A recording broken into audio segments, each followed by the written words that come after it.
ദൈവവചനത്തിലെ സത്യം നമുക്ക് മറ്റുള്ളവർക്ക് കൊടുക്കണം. അതിന്ന് കൊടുക്കുന്നില്ല. ഇന്ന് നിങ്ങൾ ഈ വാട്സാപ്പിൽ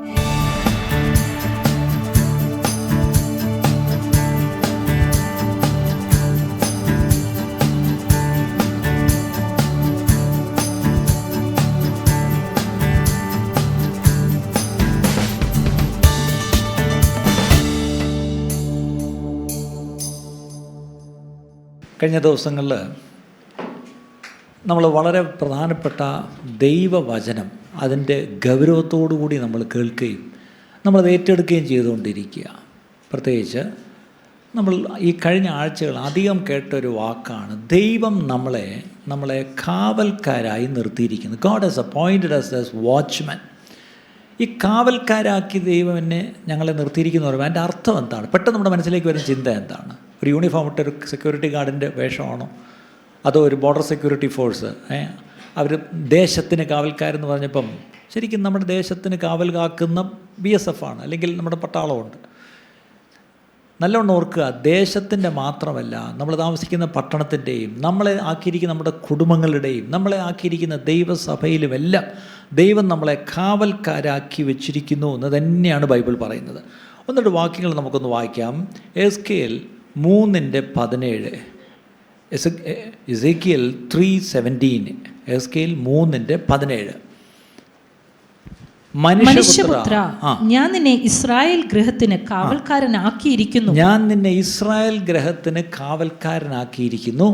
നീ എൻ്റെ വായിൽ നിന്ന് വചനം കേട്ട് എൻ്റെ നാമത്തിൽ അവരെ പ്രബോധിപ്പിക്കണം. എൻ്റെ നാമത്തിൽ നീ എൻ്റെ വായിൽ നിന്ന് വചനം കേട്ട് പ്രബോധിപ്പിക്കണം.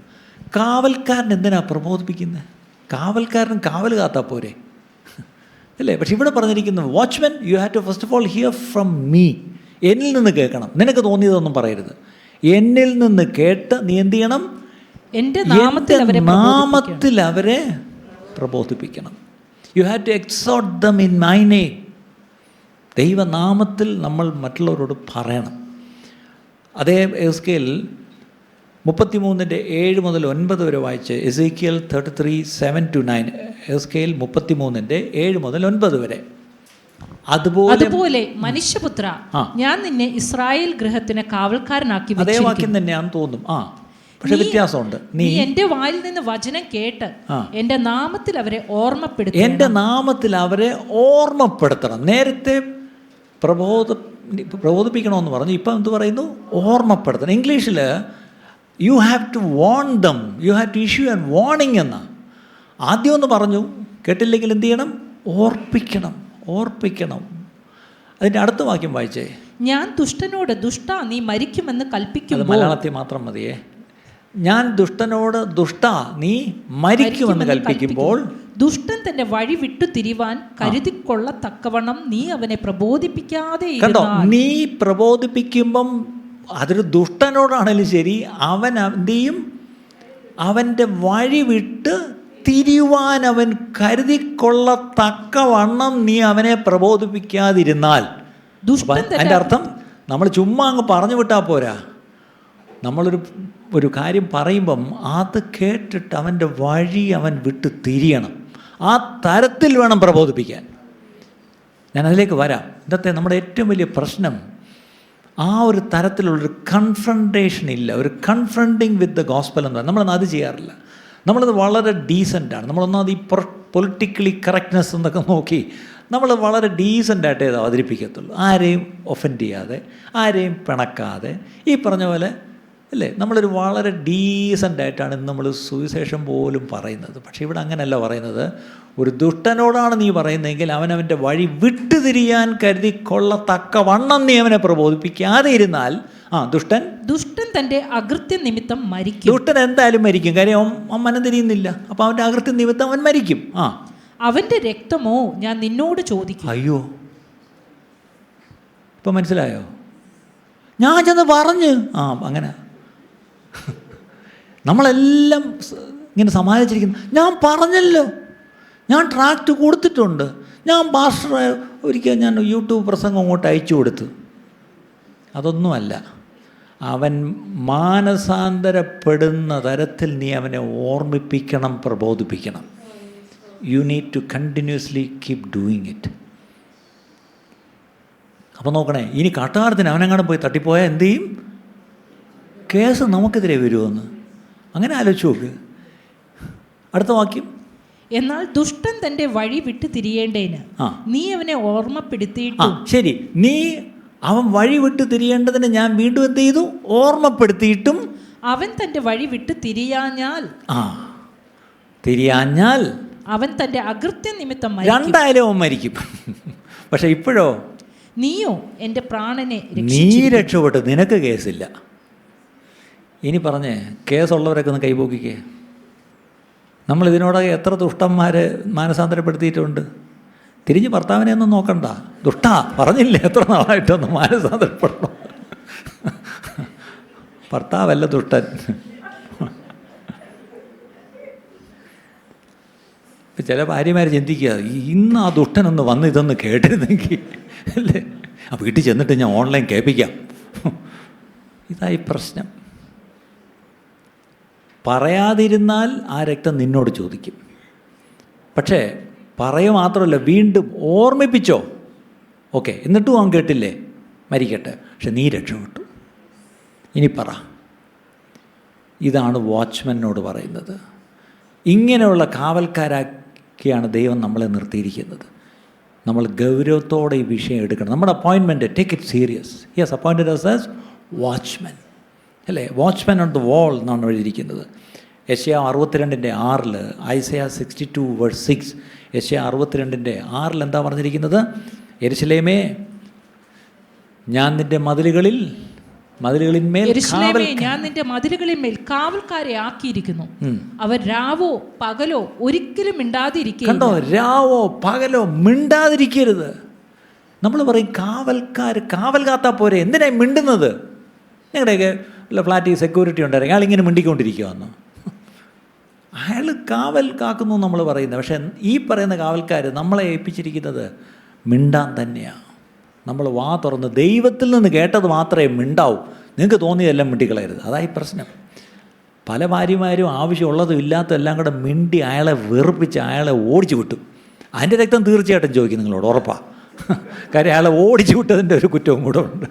അയാൾ ഒരുമാതിരി ഒന്ന് ഒതുങ്ങി വന്നതാണ്, പക്ഷേ എന്ത് ചെയ്തു? ഓടിച്ചു വിട്ടു. അത് ദൈവത്തിൽ നിന്ന് കേട്ടതല്ല നിങ്ങൾ പറഞ്ഞത്, അതാ പ്രശ്നം, അല്ലേ? നിങ്ങൾക്ക് തോന്നിയതെല്ലാം അങ്ങ് പറഞ്ഞു, അതായി പ്രശ്നം. അപ്പോൾ ഈ ദിവസങ്ങൾ ഇന്ന് മാനസാന്തരപ്പെട്ട് ദൈവമേ അങ്ങയിൽ നിന്ന് കേട്ട് ഞാൻ അത് കർത്താവേ ആരോടൊക്കെ പറയേണ്ടി ഞാൻ അവരോട് പറയും, അല്ലെങ്കിൽ അവർക്ക് ഞാൻ അറിയിച്ചു കൊടുക്കും. ഓക്കെ, ഇന്ന് ഈ വാച്ച്മാൻ എന്ന് പറയുമ്പം what do you mean by that? നിങ്ങൾക്ക് അതിൽ നിന്ന് എന്താ മനസ്സിലാവുന്നത്? What Christians can learn from being a watchman on the wall? മതിലിന്മേൽ നമ്മളെ ഒരു കാവൽക്കാരനാക്കി എന്ന് പറയുമ്പോൾ അതിലൂടെ നമ്മൾ എന്താ മനസ്സിലാക്കുന്നത്?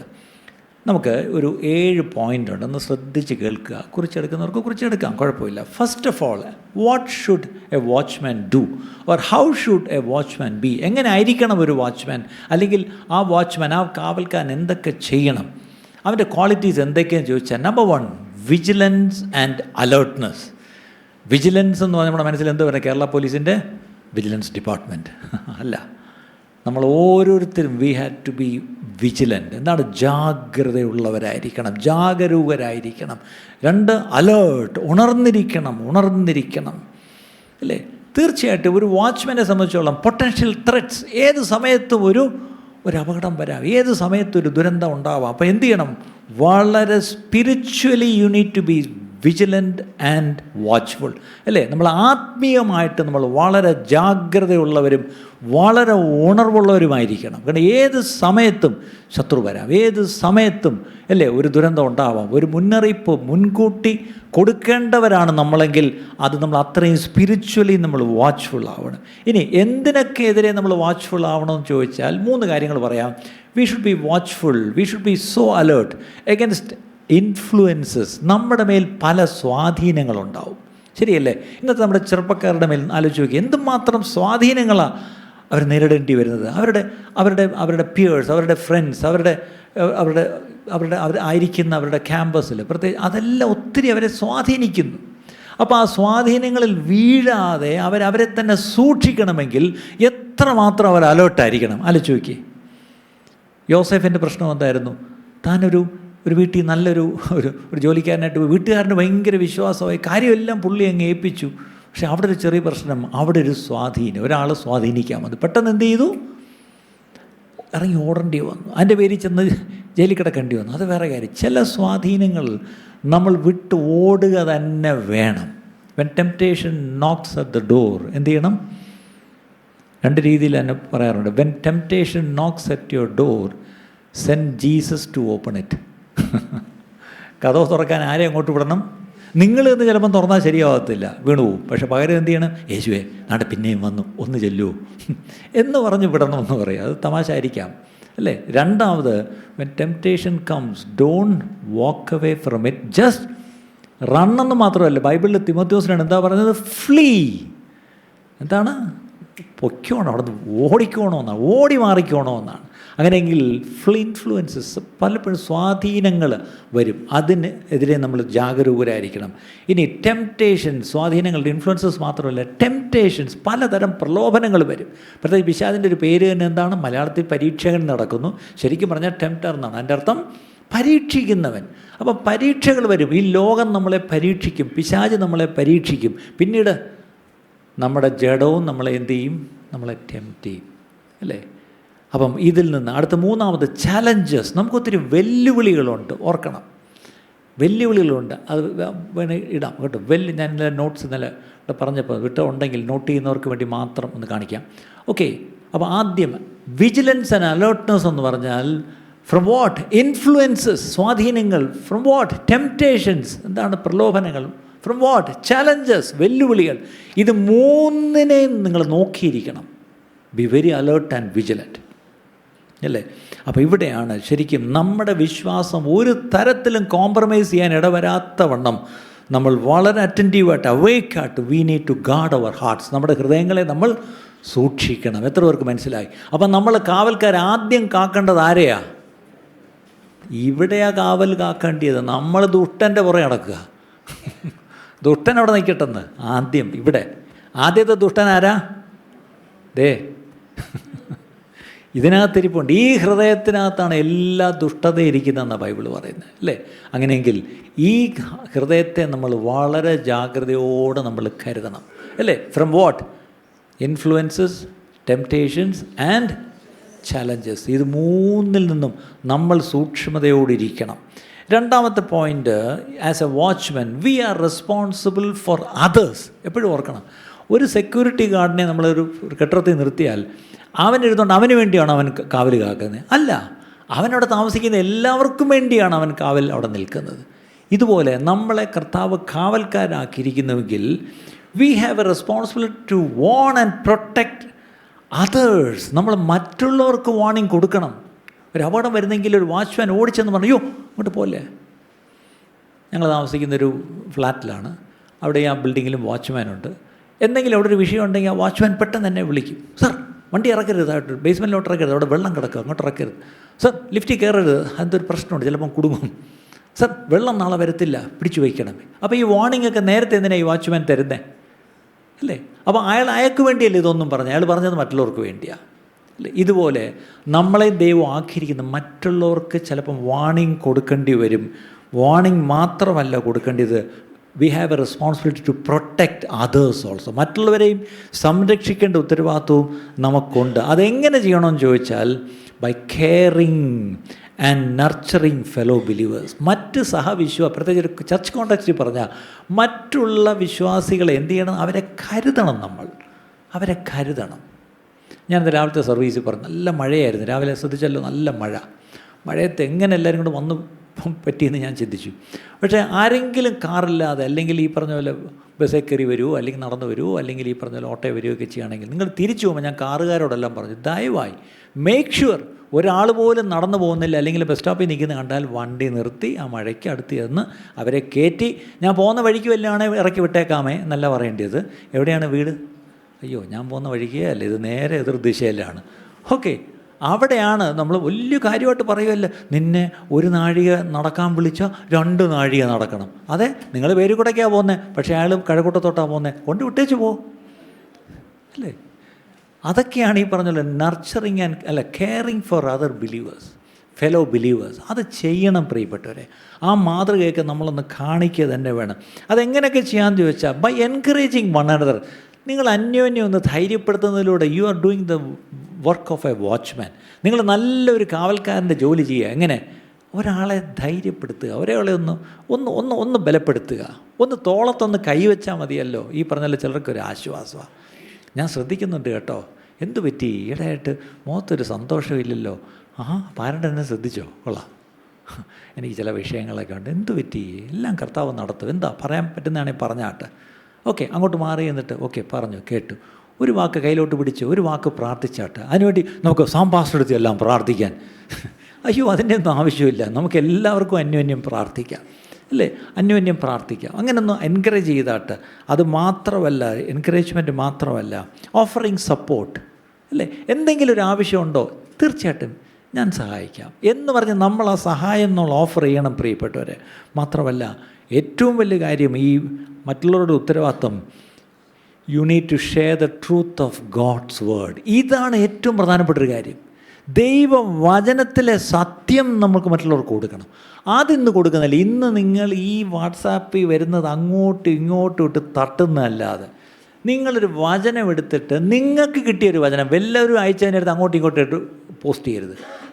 ഞാൻ നിങ്ങൾക്ക് വേണ്ടി പ്രാർത്ഥിച്ചപ്പോൾ ദൈവം ഒരു വാക്യം തന്നു, ദൈവം ഒരു വാഗ്ദത്തം തന്നു, ഞാനിതാ എന്നും പറഞ്ഞ് നിങ്ങൾ പേഴ്സണലി ഈ പറഞ്ഞ പോലെ നിങ്ങൾ ഈ അങ്ങോട്ടും ഇങ്ങോട്ടും തട്ടെന്ന് പറയുമ്പോൾ ഒരു തമാശ പറയും, മറ്റേ വഴി കിടന്ന് കിട്ടിയെടുത്ത് കാണിക്കിട്ടെന്ന് പറയും എന്ന് പറയുന്നവരാണ്. നിങ്ങൾ അധ്വാനിച്ച് കൊണ്ടുവന്ന് കാണിക്കിട്, അല്ലാതെ വഴി കളഞ്ഞിട്ടെടുത്ത് എന്ത് ചെയ്യും? അതെടുത്ത് അങ്ങനല്ല. നിങ്ങൾ വല്ലവരും വാട്സാപ്പിൽ അയച്ചതിനടുത്ത് അങ്ങോട്ടും ഇങ്ങോട്ടും അയക്കരുത്. നിങ്ങൾ ഈ പറഞ്ഞ പോലെ ഞാൻ പ്രാർത്ഥിച്ചപ്പോൾ എനിക്ക് ദൈവം തന്നൊരു വാക്യമാണ്, അല്ലെങ്കിൽ ദൈവം എന്നെ നടത്തിയൊരു വഴി എന്ന് 2 വാക്ക് നിങ്ങളൊന്ന് റെക്കോർഡ് ചെയ്തിട്ട് നിങ്ങളൊരു ഭാരപ്പെട്ടിരിക്കുന്ന ഒരാൾക്ക് അയച്ചു കൊടുത്താട്ട് that will make the difference, അല്ലേ? അങ്ങനെയൊക്കെയാണ് നമ്മൾ, അതിലൂടെ നമ്മൾ ദൈവവചനം നമ്മൾ എങ്ങനെയെങ്കിലും പങ്കുവയ്ക്കുകയാണെന്നുള്ള കാര്യം നമ്മൾ മറക്കരുത്. അപ്പം the spiritual wellbeing of your brothers and sisters, നിങ്ങളുടെ സഹോദരി സഹോദരന്മാരുടെ ആത്മീയ നിലവാരം അത് നന്നായിരിക്കേണ്ടതിന് നിങ്ങളും കൂടെ ഉത്തരവാദിയാണെന്നുള്ള കാര്യം മറക്കരുത്. ഇപ്പം തന്നെ രോഗികളുടെ കാര്യം ഞാൻ പറയുന്നുണ്ട്. ഇപ്പം തന്നെ രോഗികളായിരിക്കുന്ന പലർക്കും വേണ്ടി കൂട്ടിരിപ്പുകാർ ആവശ്യമുണ്ട്. ഇപ്പം ശാന്തമ്മ സിസ്റ്റർ ഇപ്പം പ്രയാസത്തിലൂടെ പോവുക, ബുധനാഴ്ച ഒരു RCCയിലോട്ട് പോകാൻ ഉദ്ദേശിക്കുക. അപ്പം പുള്ളിക്കാരത്തിലൂടെ രാവിലെ തൊട്ട് ഉച്ച വരെ ആരെങ്കിലും സൗകര്യമാരെന്നിരിക്കണം, ഉച്ച കഴിഞ്ഞെന്നിരിക്കണം. ഓക്കെ, ഇപ്പം തന്നെ ഇത് കഴിഞ്ഞിട്ട് പിന്നെ 1 മണിക്ക് നിങ്ങൾ ചിലർ അങ്ങോട്ട് പോവുക, നല്ല കാര്യം, സ്തോത്രം, നിങ്ങൾ പോകണം, അല്ലേ? അതുപോലെ രാത്രി ഏതെങ്കിലും ഒരു കുടുംബം, നമ്മൾ നേരത്തെ പറഞ്ഞ സഹോദരൻ്റെ വീട്ടിൽ രാത്രി പോയി തങ്ങുന്നു, എന്തെങ്കിലും ഒരു പ്രയാസം രാത്രി വന്നാൽ ഒരു സഹായം വേണമല്ലോ. അങ്ങനെ ഇതൊക്കെ നമ്മൾ ചെയ്യുന്നു. നമ്മൾ ഓർക്കണം പ്രിയപ്പെട്ടവരെ, ഇത് നമ്മുടെ ഉത്തരവാദിത്വമാണ്, അല്ലേ? ഇത് നമ്മുടെ ഉത്തരവാദിത്വം തന്നെയാണ്. മൂന്നാമത് പ്രൊക്ലമേഷൻ ഓഫ് ട്രൂത്ത്. നമ്മളൊരു ഒരു കാവൽക്കാരനാണെങ്കിൽ എന്ത് ചെയ്യണം? ഞാൻ സത്യം വിളിച്ചു പറയണം. സത്യം വിളിച്ചു പറയാമെന്ന് പറയുമ്പം വരാൻ പോകുന്ന അനർത്ഥം അല്ലെങ്കിൽ ആപത്തിനെക്കുറിച്ച് തീർച്ചയായിട്ടും നമ്മൾ അവരോട് പറയണം, അല്ലേ? നമ്മൾ അവരോട് പറയണം. പക്ഷേ ആ കൂട്ടത്തിൽ ഒരു കാര്യം കൂടെ ഓർക്കണം.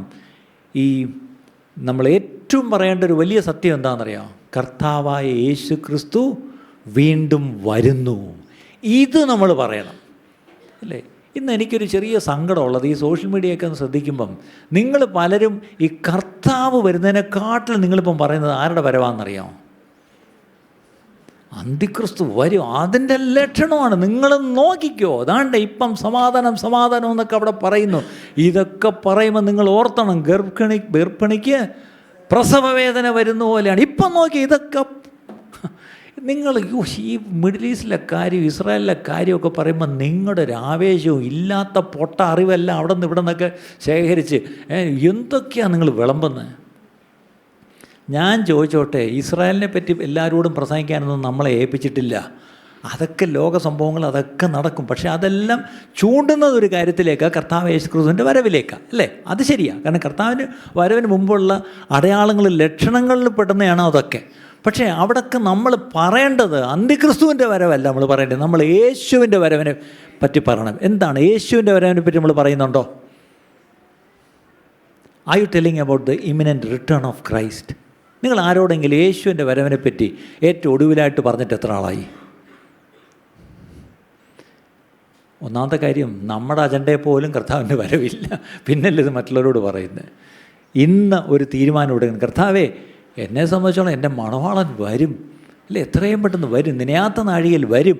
അതായിരിക്കണം നമ്മുടെ താല്പര്യം. അല്ലാതെ മറ്റ് ലോകകഥകളെല്ലാം പറഞ്ഞിരുന്നിട്ട് കാര്യമില്ല. കർത്താവായ യേശു ക്രിസ്തുവിൻ്റെ വരവിനെ പറ്റി വേണം നമ്മൾ പറയാൻ, പ്രിയപ്പെട്ടവരെ, അല്ലേ. അടുത്തത്, നാലാമത്തത്, ഒരു കാവൽക്കാരൻ്റെ ഏറ്റവും വലിയൊരു അടുത്തൊരു quality, he should be very much discerning. അവന് നല്ല വിവേചനപരം ഉണ്ടായിരിക്കണം. ഈ വിവേചിക്കുക എന്ന് പറഞ്ഞാൽ എന്താണ് അവൻ വിവേചിച്ചെടുക്കേണ്ടതെന്ന് ചോദിച്ചാൽ, ഈ ജെനുവിൻ ത്രെഡ്സ് ഏത്, ഫോൾസ് അലാംസ് ഏത്, എന്തോ സംതിങ് റോങ്, ജെനുവിൻ ത്രെഡ്സ് ഏത്, ഫോൾസ് അലാംസ് ഏത്. ഇപ്പം മുല്ലപ്പെരിയാർ അണക്കെട്ട് നമുക്കറിയാം. ഈ എല്ലാ ഡാമും ഉണ്ടാക്കുമ്പോൾ അതിനൊരു എക്സ്പയറി ഡേറ്റ് ഉണ്ടെന്ന് എല്ലാം തോന്നുന്നുണ്ട്. എറ്റേണലി ആണോ ഡാം പണിയുന്നത്? അല്ല, എല്ലാത്തിനും ഒരു എക്സ്പയറി ഡേറ്റ് ഉണ്ട്. ഒരു ഡാം പണിഞ്ഞാൽ ഇത്ര വർഷം നിൽക്കും. അത് നിർമ്മിച്ച ആൾ തന്നെ പറയും, ഇത്ര വർഷം, 100 വർഷം അല്ലെ 200 വർഷം എന്ന് പറയും. അന്ന് അത് ഉണ്ടാക്കിയ സായിപ്പ് നന്നായിട്ടൊക്കെ ഉണ്ടാക്കിയത് കൊണ്ട് അത് ഇത്രയും നാളൊക്കെ നിൽക്കുന്നു. ഇന്ന് നമ്മുടെ വീടുപടിയിൽ ഉണ്ടാക്കിയിരുന്നെങ്കിൽ എപ്പോൾ പോയും ചോദിച്ചാൽ മതിയായിരുന്നു, അല്ലേ. അന്ന് സായിപ്പ് നന്നായിട്ടങ്ങ് ചെയ്തു, അതുകൊണ്ട് അത് ഇന്ന് നിൽക്കുന്നു. പക്ഷേ ഒരു കാര്യം നമുക്കറിയാം, ഇന്നല്ലെങ്കിൽ നാളെ ഒരു ദിവസം എന്ത് ചെയ്യും, അതിന് ബലക്ഷയം ഉണ്ടാവും, അതിന് വിള്ളലുകൾ ഉണ്ടാവും, അത് ചിലപ്പം പൊട്ടിയൊക്കെ പോകാം. അപ്പോൾ അവിടുത്തെ വിഷയം എന്താണെന്ന് വെച്ചാൽ, ജെനുവിൻ ത്രെട്ട് ഉണ്ടോ എന്ന് ചോദിച്ചാൽ ഉണ്ട്, അല്ലേ. ഡാം എന്നേക്കും അങ്ങ് നിൽക്കും, നിത്യത വരെ ഒന്നും ഒരു ഡാം നിൽക്കാൻ പോകുന്നില്ല. ഇത് നിങ്ങളുടെ വീട്, ഞാൻ രാവിലെ ചോദിക്കുമായിരുന്നു, നിങ്ങളുടെ വീട് 100 വർഷം നിൽക്കുമോ? ഇപ്പം നിങ്ങൾ തൂത്ത് തുടച്ച് വെച്ച് ഇങ്ങനെ പെയിൻ്റ് അടിച്ച് മിനിക്കൊക്കെ വെച്ചിരിക്കുന്നു, പൂപ്പലും പായലും ഒക്കെ കളഞ്ഞു, അയ്യോ എത്ര നാൾ നിൽക്കും? നിങ്ങളുടെ വലിയ അപ്പാർട്ട്മെൻറ്റ് റേസ് എത്ര 24 നില എൻ്റെ മണ്ടയിൽ, ഇത് എത്ര നാൾ നിൽക്കുമെന്നാണ് വിചാരിക്കുന്നത്? നിങ്ങളുടെ മക്കളുടെ കാലത്ത് അതുണ്ടാവുമെന്ന് അറിയത്തില്ല. കെട്ടണം കാണും, പക്ഷേ നിങ്ങളുടെ മക്കൾക്ക് അത് വേണ്ട, അത് വേറെ കാര്യം. അന്നത്തെ ഫാഷൻ മാറി. അതിൻ്റെ അർത്ഥം ഇതൊന്നും നിത്യമായിട്ട് നിൽക്കുന്ന കാര്യമല്ല. പക്ഷെ ഒരു കാര്യം ഓർക്കണം, ഈ ജെനുവിൻ ത്രെഡ്സ് ഉണ്ട്. മുല്ലപ്പെരിയാർ പൊട്ടാമെന്നുള്ളൊരു ജെനുവിൻ ത്രെഡാണ്. പക്ഷേ ഫോൾസ് അലാം എന്താണ്? കൂടെ അലാറം അടിക്കുന്നത്. ഇപ്പോൾ ഇലക്ഷൻ വരുമ്പോൾ രാഷ്ട്രീയ പാർട്ടികളൊക്കെ ഒരു അലാറം അടിക്കും. എന്തിനാണ്? ഇപ്പോൾ ചിലരൊക്കെ അതിൻ്റെ താഴെ ചെന്നിട്ട് ഇപ്പോൾ സമരം തുടങ്ങും. എന്തിനാ? ഇലക്ഷൻ വരുന്നു. അതൊരു ഫോൾസ് അലാമാണ്. ഞങ്ങളൊരിക്കൽ ഒരു വിദേശത്താന്ന് തോന്നുന്നു, ഒരു വീട്ടിൽ താമസിച്ചപ്പം പെട്ടെന്ന് ആ ബിൽഡിങ്ങിൽ ഫയർ അലാം കേട്ടു. അപ്പം നമ്മളിത് കേട്ട് വലിയ ശീലമില്ല. അയ്യോ, അപ്പോൾ എനിക്ക് എങ്ങോട്ടിറങ്ങി ഓടണം, പാസ്പോർട്ട് എടുത്തുകൊണ്ട് ഓടണം, ഭാര്യയെ വിളിച്ചുകൊണ്ട് ഓടണം, എന്താണ് ആകെ പ്രശ്നം? രക്ഷപ്പെടാനല്ലേ നോക്കൂ. അപ്പോഴാണ് ആ വീട്ടുകാർ പറയുക, അയ്യോ അങ്ങളെ പേടിക്കൊന്നും വേണ്ട, അതുമല്ല തൊട്ടപ്പുറത്തൊരു നോർത്ത് ഇന്ത്യൻ ഫാമിലി ഉണ്ട്, അവർ മറ്റേ ചപ്പാത്തി തവ ഉണ്ടാക്കി എല്ലാം കൂടെ പുകഞ്ഞ് മറ്റേ ഫയറെല്ലാം അടിക്കുന്നത് കൂടെ ഇങ്ങനെ വരാറുണ്ട്. സംഭവം പിന്നെ എന്താണ്, അവിടെ ചപ്പാത്തി നമ്മളുണ്ടാക്കുന്ന പോലെയല്ല, ഒത്തിരി പുകയുണ്ടാവും. ഈ പുകയെല്ലാം കൂടെ പൊങ്ങുമ്പോഴത്തേക്കും എന്ത് ചെയ്യും, അതൊരു ശരിക്കും പറഞ്ഞൊരു ഫോൾസ് അലാമായിരുന്നു. ചപ്പാത്തി ഉണ്ടാക്കുന്നത് തീ പിടിച്ചതല്ലല്ലോ, അല്ലേ, കുറച്ച് കൂടുതൽ പുക, അങ്ങനെ ചെയ്യാൻ പാടില്ല, അങ്ങനെയുള്ള അടുക്കളകളല്ലത്. പക്ഷേ അവർ ശ്രദ്ധിക്കാതെ ചെയ്യുന്നതുകൊണ്ടാണ് വന്നതെന്നുണ്ട്. അപ്പം മുല്ലപ്പെരിയാർ പൊട്ടാം ഒരു ദിവസം, അതൊരു ജെനുവിൻ ത്രെട്ടാണ്, അല്ലേ. അത് ചിലപ്പോൾ ബലപ്പെടുത്തേണ്ട ആവശ്യമുണ്ട്, അല്ലെങ്കിൽ അടുത്തൊരു ഡാം പണിയേണ്ടി വരും, അതൊരു ജെനുവിൻ കേസാണ്. പക്ഷേ ഫോൾസ് അലാം ഏതാണ്, ജെനുവിൻ ത്രെട്ട് ഏതാണെന്ന് ഡിസേൺ ചെയ്യേണ്ട ഉത്തരവാദിത്തം നമുക്കുണ്ട്. മുല്ലപ്പെരിയാർ തൽക്കാലം വിടാം, കാര്യത്തിലേക്ക് വരാം. ഇതുപോലെയാണ് പഥ്യോപദേശം. എന്താണ്? Sound doctrine. ഏതാണ് യഥാർത്ഥ ഉപദേശം? ഇത് നമ്മൾ തിരിച്ചറിയണം. ഇത് നമ്മൾ എന്ത് ചെയ്യണം? വിവേചിച്ചെടുക്കണം. പകരം മറ്റുള്ളതേതാ? Deceptive teachings. എന്താണ്? തെറ്റായ വഞ്ചനാപരമായ ചില പഠിപ്പീരുകളുണ്ട്. ഇന്ന് പ്രത്യേകിച്ച് നിങ്ങളറിയാം, ഇന്ന് ക്രിസ്തീയ മണ്ഡലത്തിൽ നോക്കിയാൽ ഒരുപാട് നമ്മളെ വഞ്ചിക്കുന്ന പഠിപ്പീരുകളും ഒക്കെ ഒരുപാട് ഇഷ്ടം പോലെ ഉണ്ട്, അല്ലേ. കർത്താവ് വരത്തില്ല എന്ന് പഠിപ്പിക്കുന്നവരുണ്ട്, നരകം എന്നൊരു സ്ഥലമില്ല എന്ന് പഠിപ്പിക്കുന്നവരുണ്ട്, കർത്താവ് എല്ലാവരെയും ഒന്നും അങ്ങനെ ന്യായവിധി അയച്ച് എല്ലാവരെയും ശിക്ഷിക്കാൻ പോകുന്നില്ല എന്ന് പറയുന്നവരുണ്ട്, അല്ലേ. ഇനി അങ്ങനെയൊക്കെ ഈ പറഞ്ഞ പാപം ചെയ്യാതൊന്നും നമുക്ക് ജീവിക്കാൻ പറ്റത്തില്ല, അങ്ങനെ നമ്മൾ ചെയ്യുന്ന എല്ലാ പാപത്തിന് പരിഹാരമായിട്ട് ഒരിക്കൽ കർത്താവ് ശിക്ഷയെല്ലാം അനുഭവിച്ച് കഴിഞ്ഞുകൊണ്ട് ഇനി എങ്ങനെ ജീവിച്ചാലും നമുക്ക് കൃപയുണ്ട് എന്ന് പഠിപ്പിക്കുന്നവരുണ്ട്. ഇങ്ങനെ ഞാൻ പറഞ്ഞു പോയാൽ ഒത്തിരിയുണ്ട്. പക്ഷേ ഇതിലെല്ലാം ഒന്നും വചനത്തോട് ചേർന്ന് വരുന്നതല്ല, അല്ലേ. അങ്ങനെയാണെങ്കിൽ ഇവിടെ ശ്രദ്ധിക്കണം, നമ്മൾ ഏതാണ് പഥ്യോപദേശം, പഥ്യവചനം, അല്ലെങ്കിൽ ശരിയായ ഉപദേശം ഏത്, ദുരുപദേശം ഏത്? ഇത് ഒരു കാവൽക്കാരൻ എന്ത് ചെയ്യണം? നല്ലവണ്ണം വിവേചിച്ചെടുക്കണം. അങ്ങനെ വിവേചിച്ചെടുക്കുമ്പം അതിൻ്റെ കൂടെ പോകുന്നൊരു കാര്യമാണ്, നമ്മൾ വളരണമെങ്കിൽ ഡിസൈപ്പിൾഷിപ്പ്. എന്താണ്? ശിഷ്യത്വം. നമ്മളെ ക്രിസ്ത്യാനികളാക്കാനല്ല യേശു വന്നത്, നമ്മളെ വിശ്വാസികളാക്കാനുമല്ല, നമ്മളെ ശിഷ്യരാക്കുവാനാണ് കർത്താവ് വന്നത്. യേശു കൽപ്പിച്ചിട്ട് പോയത് നിങ്ങൾ എന്ത് ചെയ്യണം? വിശ്വസിക്കുന്നവരെ സ്നാനപ്പെടുത്തി അവരോട് എന്ത് ചെയ്യണം? ഞാൻ നിങ്ങളെ ഉപദേശിച്ച് തന്നതെല്ലാം നിങ്ങൾ എന്ത് ചെയ്യണം? പഠിപ്പിച്ച് അവരെ ശിഷ്യരാക്കണം. അപ്പോൾ ഇന്ന് എത്രത്തോളം ശിഷ്യത്വം ദൈവസഭയിൽ നടക്കുന്നു എന്നുള്ളൊരു ചെറിയ സംശയമുണ്ട്. പല സഭകളിലും ഇടയ്ക്കൊരു ബൈബിൾ സ്റ്റഡി വെച്ച് ആരും വരത്തില്ല. കാര്യം എന്താ? അതാർക്കും താല്പര്യമില്ല. അതേസമയത്ത് ഒരു പ്രവാചകൻ വരുന്നതെന്ന് പറഞ്ഞാലോ ലീവ് എടുത്ത് എല്ലാവരും വരും.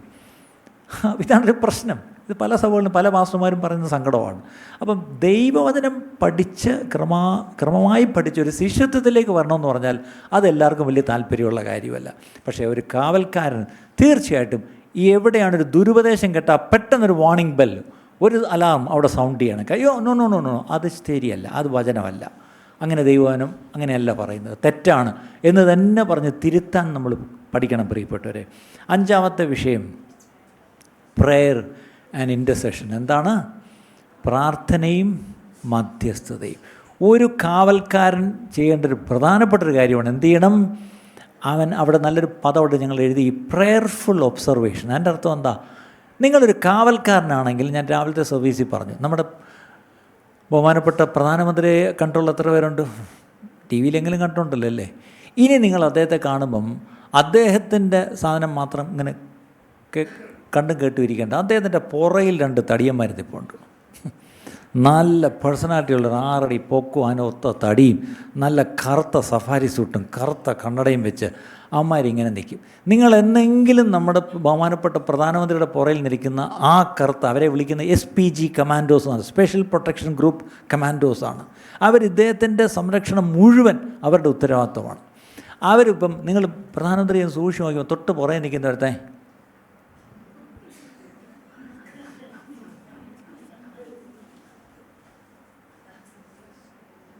ഇങ്ങനെ നിൽക്കുന്നത് കണ്ടുണ്ടോ? അല്ല. എങ്ങനെയാണ് നിൽക്കുന്നത്? നിങ്ങൾ ശ്രദ്ധിച്ച് നോക്കിയാൽ അറിയാം. അവനെങ്ങനെയാണ് നിൽക്കുന്നത്? അവനിങ്ങനെ എവിടെയെങ്കിലും ഒരു കരിയില അനങ്ങിയുണ്ടല്ലോ അവൻ വെടിവെക്കും. അവൻ്റെ ഒരു കൈ എവിടെ ഇരിക്കുന്നതെന്ന് അറിയാമോ? അവൻ്റെ റിവോൾവറിൽ ആ ഒരു കൈ ഇരിക്കുന്നത് ശരിക്കും പറഞ്ഞാൽ അല്ലേ. അവൻ ഏത് സമയം എടുത്ത് അവിടെ പിന്നെ അപ്പീലില്ല, ആരെ വേണേലും അവൻ വെടിവെക്കും. കാര്യം ഇദ്ദേഹത്തിൻ്റെ പ്രൊട്ടക്ഷൻ അവൻ്റെ കയ്യിലാണ് ശരിക്കും പറഞ്ഞാൽ. ഞാൻ ചോദിച്ചോട്ടെ, നമ്മുടെ SPG കമാൻഡോസ് പോലെ അത്ര വിജിലൻ്റായിട്ടാണ് ഒബ്സർവ് ചെയ്തുകൊണ്ടിരിക്കുന്നത്. എത്ര വലിയ ആൾക്കൂട്ടത്തിൽ മുമ്പിലാണെന്ന് ഇദ്ദേഹം പ്രസംഗിക്കുന്നതിൽ ആൾക്കൂട്ടത്തെ മുഴുവൻ ഇവരിങ്ങനെ സ്കാൻ ചെയ്ത് അല്ലേ അവർ നോക്കിക്കൊണ്ടിരിക്കുക. അങ്ങനെയെങ്കിൽ കാവൽക്കാരായ നമ്മൾ, especially if you are a spiritual watchman, you should be prayerfully observing around. നിങ്ങൾ എന്ത് ചെയ്യണം? പ്രാർത്ഥനാപൂർവ്വം നിങ്ങളൊന്ന് നിരീക്ഷിച്ചുകൊണ്ടിരിക്കണം. എന്തൊക്കെയാണ് നിരീക്ഷിക്കേണ്ടത്? നിങ്ങൾ എന്തൊക്കെയാണ് സാധാരണ ഈ നമ്മൾ പുറത്തൊക്കെ ഇറങ്ങി നടക്കുന്നവരല്ലേ, നമ്മൾ സഞ്ചരിക്കുന്നവരൊക്കെ ഈ പട്ടണത്തിൽ തന്നെ നിങ്ങൾ എത്രയോ വർഷമായിട്ട് ജീവിക്കുന്നു. ഞാൻ ഈ പട്ടണത്തിൽ 10-60 വർഷത്തിനുള്ളിൽ ജീവിക്കുന്ന ഒരാളാണ്. ഞാൻ സത്യം പറഞ്ഞാൽ പല കാര്യവും ശ്രദ്ധിക്കാറുണ്ട്. ഞാനൊരു 10 വയസ്സിൽ കണ്ട കാര്യങ്ങളും ഇന്നൊരു 30 വയസ്സിൽ കണ്ടതും ഇപ്പോഴും കാണുന്നതും ഒക്കെ ഇങ്ങനെ ഒബ്സർവ് ചെയ്യുമ്പോൾ ഒത്തിരി വ്യത്യാസമുണ്ട്. അതിവിടെ ഉണ്ടായ വികസനമല്ല ഞാനിപ്പം പറയുന്നത്. ചില പാറ്റേൺസ് ചിലത് ഞാനിങ്ങനെ അതത്ര നല്ല പാറ്റേൺസ് അല്ല, അത്ര നല്ല ഡെവലപ്മെൻറ്റ്സ് അല്ല, അത്ര നല്ല കാര്യങ്ങളല്ല. നിങ്ങൾക്ക് അങ്ങ് ശ്രദ്ധിച്ചിട്ടുണ്ടോ? അത് ഒരു ആത്മീയന് മാത്രമേ അത് മനസ്സിലാവൂ, ഡിസേൺ ചെയ്യാൻ പറ്റൂ. മറ്റേ നിങ്ങളെല്ലാം കണ്ടിട്ട് അയ്യോ അനന്ത കുഴപ്പം അല്ല, കുഴപ്പമുണ്ട്. എനിക്ക് ഓൺലൈനായിട്ട് പറയാൻ ബുദ്ധിമുട്ടുണ്ട്. ചില വിഭാഗങ്ങളുടെ പെട്ടെന്നുള്ള ഒരു ഡ്രസ് കോഡ് മാറുന്നു. ചില വിഭാഗങ്ങൾ പെട്ടെന്ന് ഭയങ്കര റിലീജിയസ് ആവുന്നു. ശ്രദ്ധിച്ചിട്ടുണ്ടോ? പണ്ടൊക്കെ ക്രിസ്ത്യൻ കുട്ടികളും മുസ്ലിം കുട്ടികളും ഹിന്ദു കുട്ടികളും ഒരു സ്കൂളിൽ പഠിക്കും. നമ്മൾ ആർക്കും ഒരു പ്രശ്നമില്ലായിരുന്നു, അന്യോന്യം കളിച്ച് അടിച്ച് പിടിച്ച് വളർന്ന് അല്ലേ, ഒരു പ്രശ്നമില്ലായിരുന്നു. നമ്മൾ ആരുടെയും മതം നോക്കിയിട്ടില്ല, ആരുടെയും ജാതിയോ ഒന്നും നമ്മൾ നോക്കിയിട്ടില്ല. എല്ലാവരും എന്തൊരു സ്നേഹമായിരുന്നു. ഇപ്പോഴെല്ലാവരും ഒബ്സർവ് ചെയ്താൽ അറിയാം. Prayerfully if you observe there are lot of divisions now. ചിലർ പ്രത്യേക വേഷത്തിൽ വരുന്നു, ചിലർ ഒരിക്കലും കുറി തൊടാത്തവരെല്ലാം കുറി തൊടുന്നു, കയ്യിൽ ഒത്തിരി ചരട് കെട്ടുന്നു, വേറെ ചിലർ ഇപ്പം വേണമെങ്കിൽ കൊന്ത ഇട്ടുകൊണ്ട് വരുന്നു, അല്ല വേറെ ചിലർ അല്ലേ. ഇതെല്ലാം കാണുമ്പോൾ പ്രേയർഫുള്ളി വെൻ യു ഒബ്സർവ് ഒരു തരം ഡിവിഷൻസ് ഇന്ന് പിശാച് കൊണ്ടുവന്നുകൊണ്ടിരിക്കുക. ശരിയല്ലേ? ഞാൻ ഡീറ്റെയിൽ ആയിട്ടൊന്നും പോകുന്നത് നിങ്ങൾക്കെല്ലാം കാര്യങ്ങൾ പറഞ്ഞാൽ മനസ്സിലാവുന്നുണ്ട്. പണ്ട് ഇതില്ലായിരുന്നു പ്രിയപ്പെട്ടവരെ. So if you carefully and prayerfully observe, enemy is very clever. നമ്മളെ തമ്മിൽ ഭിന്നിപ്പിക്കുവാൻ അല്ലേ, സമൂഹങ്ങളെ തമ്മിലടുപ്പിക്കുവാൻ അല്ലേ, വലിയ ഒരു തന്ത്രം പിശാച് മെനയുന്നുണ്ട്. അപ്പം ഒരു വാച്ച്മാനെ സംബന്ധിച്ചോളം നമ്മൾ എന്താ ചെയ്യേണ്ടത്? When you prayerfully observe, okay, you have to really come to the lord and start praying and interceding. ആർക്ക് വേണ്ടി? അതിൻ്റെ നല്ലൊരു പദം അവിടെ എഴുതിയിട്ടുണ്ട്, you have to lift up our concerns. അപ്പം നമ്മളെ സംബന്ധിച്ചോളം ഒരു കൺസേൺ എന്ന് പറയുമ്പോൾ എന്താ നമ്മൾ ഉദ്ദേശിക്കുന്നത്? എന്നെ സംബന്ധിച്ചോളം ആശങ്കപ്പെടുത്തുന്ന ഒരു വിഷയമുണ്ടെങ്കിൽ അതെവിടെയാണ് നമ്മൾ പെട്ടെന്ന് നമ്മൾ മനോരമയ്ക്ക് പണ്ടൊക്കെയാണ് 10,000 പേർക്കുള്ള കത്തുകൾ എന്ന് പറഞ്ഞ് അയക്കുക. അത് പത്രത്തിൽ കൂടെ അടിച്ച് വരുമ്പോൾ എല്ലാവരും എൻ്റെ കൺസേൺ ഞാൻ സൗണ്ട് ചെയ്തു. നമ്മുടെ കൺസേൺസ് ഒരിക്കലും നമ്മൾ മീഡിയ അറിയിച്ചിട്ട് കാര്യമില്ല, അടുത്തുള്ള പോലീസ് സ്റ്റേഷനെ അറിയിച്ചിട്ട് കാര്യമില്ല, ഈ പറഞ്ഞ വേറെ ആരെയും അറിയിച്ചിട്ട് കാര്യമില്ല. We can lift up our concerns to Lord. കർത്താവിൻ്റെ സന്നിധിയിൽ വന്ന്, കർത്താവെ ഞാനിപ്പം ശ്രദ്ധിക്കുന്നൊരു കാര്യം, കർത്താവെ ഒരു തെറ്റായൊരു പ്രവണത ഞാൻ ഞങ്ങളുടെ സമൂഹങ്ങളിൽ കാണുന്നു, ഞങ്ങളുടെ അയൽവക്കങ്ങളിലൊക്കെ ചില വ്യത്യാസങ്ങൾ കാണുന്നു, ഞങ്ങളുടെ സുഹൃത്തുക്കളുടെ ഇടയിലും ചില വ്യത്യാസങ്ങൾ കാണുന്നു. കർത്താവ്, ഇത് എൻ്റെ ഒരു കൺസേൺ ആണപ്പാ. ഈ രാജ്യത്തിൻ്റെ സമാധാനം തകർക്കുന്ന എന്തൊക്കെയോ പിശാച് ഒപ്പിച്ച് കൊണ്ടുവരുന്നുണ്ട്. ഈ കൺസേൺ നമുക്ക് പ്രാർത്ഥനയിൽ എന്തുകൊണ്ട് ദൈവസന്നിധിയിൽ കൊണ്ടുവന്നുകൂടാ? ഇത്രവർക്കത് മനസ്സിലായി? ഞാൻ രാവിലെ പറയായിരുന്നു, എന്താണെന്ന് അറിയത്തില്ല, ഞാൻ ഈ പ്രസംഗിക്കുമ്പോൾ ഭയങ്കര മൗനമാണ്. ഈ വെളിപ്പാട് പുസ്തകത്തിലുണ്ട്, ഞാൻ ചത്തവനെ പോലെ വീണു എന്ന് പറഞ്ഞ പോലെ, ഞാൻ ഈ പ്രസംഗിക്കുമ്പോൾ നിങ്ങൾ ഈ ചത്ത പോലെ, ചിലപ്പം ഞാൻ ചത്തിരുന്ന് തരാം ബ്രദറെ, കൊന്നോ എന്ന് പറഞ്ഞാൽ നിങ്ങൾ ഇരിക്കുന്നതാണോ, അതോ നിങ്ങൾ പേടിച്ചു വല്ലതും വരണ്ടിരിക്കുകയാണോ? സാധാരണ ചില പാസ്റ്റർമാരൊക്കെ മൈക്കെടുത്തോട്ട് അങ്ങോട്ട് സ്റ്റേജിലോട്ട് വരുമ്പോഴേ ജനങ്ങളങ്ങ് എഴുന്നേറ്റ് നിന്ന് കൈയടിച്ച് തുടങ്ങും. സത്യം, അവരെയൊക്കെ കാണുമ്പോൾ എനിക്ക് കൊതി വരും, ദൈവമേ അങ്ങനൊന്നും അല്ലല്ലോ ഞാനെന്ന്. പക്ഷേ എനിക്ക് ഒരു കാര്യം മനസ്സിലായി, ഞാനീ പറയുന്നത് നിങ്ങളുടെ തലയ്ക്ക് മോളിൽ കൂടെ അല്ല പോകുന്നത്, തലയ്ക്ക് അകത്തോട്ട് പോകുന്നുണ്ട്. അതുകൊണ്ടായിരിക്കാം നിങ്ങൾ ഞെട്ടിയിരിക്കുന്നത്. നല്ല കാര്യം. എന്തായാലും ഈ കേൾക്കുന്നത് ദയവായി നല്ലവണ്ണം കരുതിക്കൊള്ളുക. നമ്മൾ when you prayerfully observe things, if there are concerns which really bothers you, do a favor, bring it to the Lord in prayer. പ്രാർത്ഥനയിൽ അത് ദൈവസന്നിധിയിൽ കൊണ്ടുവരിക. ഇന്ന് നിങ്ങളത് തീരുമാനിക്കണം. നിങ്ങൾ എന്തെങ്കിലും വ്യത്യസ്തമായിട്ട് കാണുന്നോ, വളരെ വിപരീതമായിട്ട് ചില കാര്യങ്ങൾ കാണുന്നോ, അല്ലെങ്കിൽ ചില അൺനാച്ചുറലായിട്ടുള്ള കാര്യങ്ങൾ കാണുന്നോ, എനിക്ക് ഓൺലൈനായിട്ട് പറയാൻ ബുദ്ധിമുട്ടുണ്ടെങ്കിൽ ഞാൻ വളരെ ഉദാഹരണങ്ങൾ ഞാൻ പറഞ്ഞുതരാം. ഇന്നലെ ഞങ്ങളിവിടെ സംസാരിച്ചപ്പോൾ ഈ ഉദാഹരണങ്ങളൊക്കെ ഞാൻ പറഞ്ഞു. Lot of patterns. അത് നല്ലതാണോ എന്ന് ചോദിച്ചാൽ അത്ര നല്ലതല്ല, നെഗറ്റീവാണ്. അത് കൺസേൺസ് നമുക്കൊന്നും ചെയ്യാനും പറ്റത്തില്ല. അത് പക്ഷേ ഒരു കാര്യം ചെയ്യാം, ദൈവസന്നിധിയിൽ നമുക്ക് കൊണ്ട് പ്രാർത്ഥിക്കാം, ഇടിവിൽ നിൽക്കാം. അടുത്തത് കൺസേൺസ് മാത്രമല്ല, നീഡ്സ്. നമ്മുടെ പട്ടണത്തിൻ്റെ ഒരുപാട് ആവശ്യങ്ങളുണ്ട്, നമ്മുടെ ചുറ്റും താമസിക്കുന്നവരുടെ വളരെ ആവശ്യങ്ങളുണ്ട്, അല്ലേ? എന്തുമാത്രം പ്രശ്നങ്ങളിലൂടെയാണ് നമ്മുടെ ചെറുപ്പക്കാർ, പ്രത്യേകിച്ച് ഞങ്ങൾ ഈ ദിവസങ്ങളിൽ ക്യാമ്പസുകൾക്ക് വേണ്ടി ക്യാമ്പസുകൾക്ക് വേണ്ടി പ്രാർത്ഥിച്ചു തുടങ്ങിയപ്പോൾ ക്യാമ്പസിലെ പല പ്രശ്നങ്ങൾ, ഒരുവിലെ നമ്മൾ കേട്ടിട്ടില്ലാത്ത പല വിഷയങ്ങളും നമ്മുടെ അറിവിലേക്ക് വന്നു. അത് പലതും ഇവിടെ ഓൺലൈനിൽ പറയാൻ പറ്റാത്തതുകൊണ്ട് ഞാൻ പറയുന്നില്ല. നിങ്ങളൊക്കെ ഞെട്ടിപ്പോവും. പ്രത്യേകിച്ച് ക്യാമ്പസിൽ നിന്ന് കിട്ടുന്ന ചില വിവരങ്ങൾ, സൈബർ വിങ്ങിൽ നിന്ന് കിട്ടുന്ന ചില വിവരങ്ങൾ, നമ്മുടെ കൗൺസിലേഴ്സ്, സ്കൂളിലെ കൗൺസിലേഴ്സ് പറയുന്ന നമ്മുടെ തന്നെ ചില കൗൺസിലേഴ്സ് ട്രിവാൻഡ്രത്തെ പല അറിയപ്പെട്ട സ്കൂളിലുണ്ടെന്നുള്ള കാര്യം മറക്കരുത്. ആ കൗൺസിലേഴ്സ് എന്നോട് വന്ന് കഴിഞ്ഞ ആഴ്ച പറഞ്ഞ ചില കാര്യങ്ങൾ ഞാൻ ഞെട്ടിപ്പോയി. നമ്മൾ ചിന്തിക്കുന്നതിനപ്പുറമാണ് നമ്മുടെ ക്യാമ്പസിൽ നടക്കുന്ന കാര്യങ്ങൾ. അപ്പം ഈ വിഷയങ്ങൾ നമ്മുടെ കുഞ്ഞുങ്ങൾ അവിടെയാണ് പഠിക്കുന്നത്. അതാണ് രസം. നമ്മുടെ പിള്ളേരെ എവിടെ കൊണ്ടു പഠിപ്പിക്കാനാണ് വേറെ. അപ്പോൾ ഈ കാര്യങ്ങൾ, ഈ ആവശ്യം, കർത്താവെ ഞങ്ങളുടെ ക്യാമ്പസുകൾ വാസ്തവമായിട്ട് കർത്താവെ ഈ ഒരു ശുദ്ധീകരണം ഞങ്ങളുടെ ക്യാമ്പസിൽ വേണം. അതൊരു നീഡാണ്. ആ നീഡ് ദൈവസന്നിധിയിലേക്ക് കൊണ്ടുവരിക. അടുത്തത് ലിഫ്റ്റിംഗ് പീപ്പിൾ ആസ് വെൽ, അല്ലേ? നമ്മളൊരാളെ പറ്റി കൺസേൺഡ് ആണോ, ആളെ ദൈവസന്നിധിയിലേക്ക് കൊണ്ടുപോകുക. നിങ്ങളൊരു രാഷ്ട്രീയ നേതാവിനെ പറ്റി, അല്ലെങ്കിൽ നിങ്ങളൊരു ലീഡറെ പറ്റി, അല്ലേ?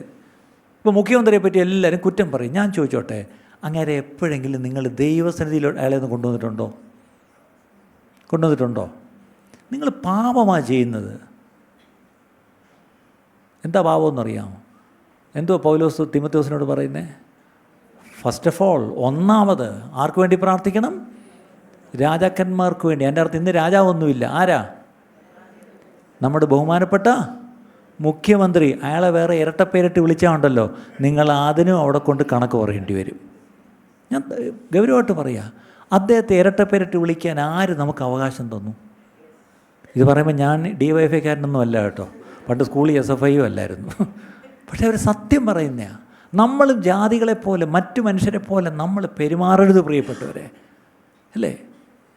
നമ്മൾ ഭരിക്കുന്നവർക്ക് വേണ്ടി പ്രാർത്ഥിക്കണം. ചുമ്മാ പ്രാർത്ഥിക്കണമെന്നല്ല, അവർക്ക് വേണ്ടി എന്തൊക്കെ ചെയ്യണം?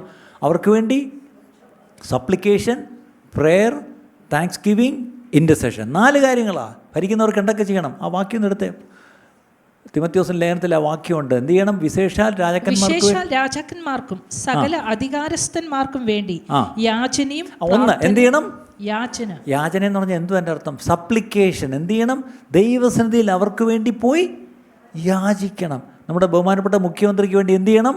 യാചിക്കണം. എത്ര പേര് യാചിക്കും എന്ന് മുതൽ? എന്തുവാ യാചിക്കേണ്ടത്? അങ്ങേരടുത്ത് പോയി യാചിക്കണമെന്നല്ല, അങ്ങേർക്ക് വേണ്ടി യാചിക്കണമെന്ന്. നമ്മുടെ മുഖ്യമന്ത്രിക്ക് വേണ്ടി യാചിക്കണം. എന്താണ്? കർത്താവേ, സുബോധം കൊടുക്കണേ, ജ്ഞാനം കൊടുക്കണേ, വിവേകം കൊടുക്കണമേ, പരിജ്ഞാനം കൊടുക്കണമേ, ബുദ്ധി കൊടുക്കണമേ കർത്താവേ, അല്ലേ? ഒരു ഒരു ഒരു ഒരു ഭരണകർത്താവിന് വേണ്ടുന്ന എല്ലാ കൃപകളും കൊടുക്കണമേ എന്ന് അദ്ദേഹത്തിന് വേണ്ടി യാചിക്കണം. 2, പ്രാർത്ഥിക്കണം. തീർച്ചയായിട്ടും അദ്ദേഹത്തിന് വേണ്ടി പ്രാർത്ഥിക്കണം. Pray for him. 3ാമത് പക്ഷപാതം. എന്താണ്? ഞാൻ നാളെ രാവിലെ കഴിക്കുന്നില്ല, എന്തു പറ്റി? ഞാൻ നാളെ മുഖ്യമന്ത്രിക്ക് വേണ്ടി ഉപവസിച്ച് പ്രാർത്ഥിക്കാൻ പോവാം. പുള്ളി ഗൾഫിൽ പോയിരിക്കുക. ഓക്കെ, അവിടെ ചില ബിസിനസ്സുകാരെയൊക്കെ പിടിച്ച് കുറച്ച് നല്ല ഇൻഡസ്ട്രീസൊക്കെ ഇവിടെ വരണം, അതിനുവേണ്ടി ഞാൻ ഉപവസിച്ച് പ്രാർത്ഥിക്കുക. ആരെങ്കിലും ഇന്ന് വരെ ചെയ്തിട്ടുണ്ടോ? ഉമ്മൻചാണ്ടി സാറായിരുന്നു പിന്നെയും പ്രാർത്ഥിക്കായിരുന്നു. ഇതല്ലേ നമ്മുടെ പ്രശ്നം, അല്ലേ? പക്ഷപാതം ചെയ്യണമെന്ന് മുഖ്യമന്ത്രിക്ക് വേണ്ടി. ഇത് ഞാനല്ല പറയുന്നത്, അപ്പോസ്തലന്മാർ നമ്മളെ പഠിപ്പിച്ചിരിക്കുക. അപ്പോസ്തല ഉപദേശമായത്. You need to intercede for your ruler, അല്ലേ? അടുത്തത് സ്തോത്രം ചെയ്യണം. കണ്ടോ, നമ്മൾ ഇന്ന് വരെ നമ്മുടെ ബഹുമാനപ്പെട്ട മുഖ്യമന്ത്രിക്ക് വേണ്ടി സ്തോത്രം ചെയ്തിട്ടുണ്ടോ? സത്യം പറയണം.